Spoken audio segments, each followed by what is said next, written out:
Bonjour ou bonsoir, cela dépend de votre fuseau horaire ou l'heure que vous regardez cette vidéo. Bienvenue dans le résumé de la troisième journée de la Coupe d'Afrique des Nations 2023 se déroulant en Côte d'Ivoire. Et la troisième journée de la CAN 2023 nous a réservé beaucoup de surprises avec la deuxième défaite d'affilée du pays hôte, la Côte d'Ivoire, et les éliminations du Ghana, de la Tunisie et de l'Algérie. La Guinée équatoriale et le Cap-Vert, respectivement première de leur groupe, se montrent plus forts que leurs favoris dans leur groupe. Dans le groupe A, la Guinée équatoriale a surpris le monde du football africain en écrasant la Côte d'Ivoire 4-0 et termine première dans le classement du groupe. Au même moment, le Nigeria domine la Guinée-Bissau en la battant 0-1 et gagne la deuxième place devant le pays hôte qui occupe la troisième place devant les Bissau-Guinéens. Alors la Guinée équatoriale et le Nigeria sont qualifiés d'office pour les huitièmes de finale comme tous les autres première et deuxième des autres groupes.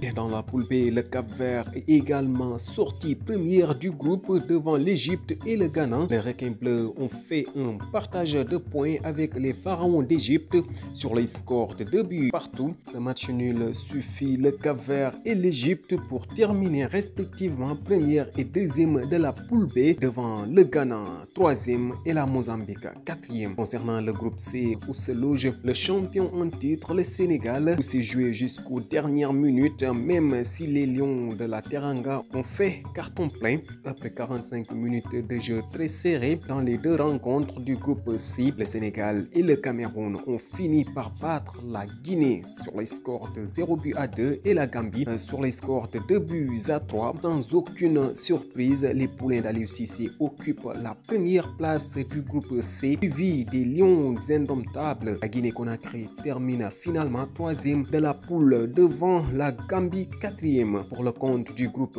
D, l'Angola a battu le Burkina Faso sous les scores de 2-0 et la Mauritanie crée la surprise en s'imposant devant l'Algérie sur les scores d'1-0. Ainsi, Angola est première au classement suivi de Burkina Faso. Mauritanie se place à la troisième position du groupe devant l'Algérie. Dans la poule E, composée du Mali, de l'Afrique du Sud, de la Namibie et de la Tunisie, il n'y a le moindre de but marqué dans l'ensemble de ces deux rencontres, opposant Namibie au Mali d'un côté et Afrique du Sud à la Tunisie de l'autre côté. Les deux matchs de la poule E se sont terminés sur les scores vierges. Mali reste alors première de la poule, suivi de l'Afrique du Sud, Namibie et de la Tunisie, respectivement deuxième, troisième et quatrième du groupe E. Pour le cas du groupe F, le Maroc confirme son statut de leader en s'imposant devant la Zambie sur les scores de 0-1. L'autre match de ce groupe opposant la Tanzanie à la RD Congo s'est soldé sur un match nul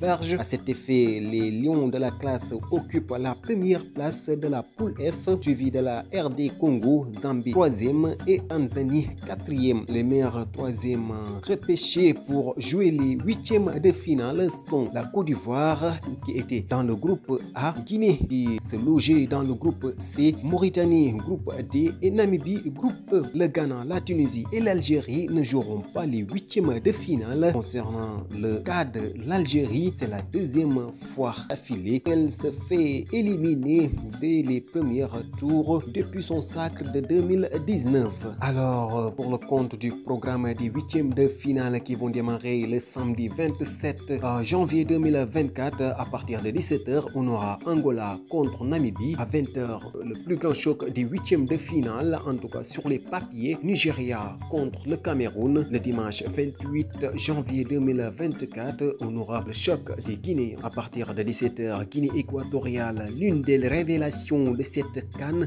qui fera face à la Guinée-Conakry, et à partir de 20h, Égypte fera face à RD Congo. Le lundi 29 janvier 2024, l'autre révélation de cette CAN, le Cap-Vert, fera face à la Mauritanie qui a créé la surprise et cause l'élimination de l'Algérie. À partir de 20h, là, les champions en titre, les Lions de la Teranga, le Sénégal fera face au pays hôte, la Côte d'Ivoire. Un vrai choc entre Lions et éléphants. Les huitièmes de finale prendront fin le mardi 30 janvier 2024 à partir de 17h. Le Mali fera face au Burkina Faso. À 20h, la rencontre opposant Maroc à l'Afrique du Sud termine le programme des huitièmes de finale. Chers amis internautes, c'est là que nous vous donnons rendez-vous pour un autre numéro de résumé dans quelques jours. Mais pendant ce temps-là, n'oubliez pas de vous abonner et de partager cette vidéo. À toutes et à tous, à bientôt.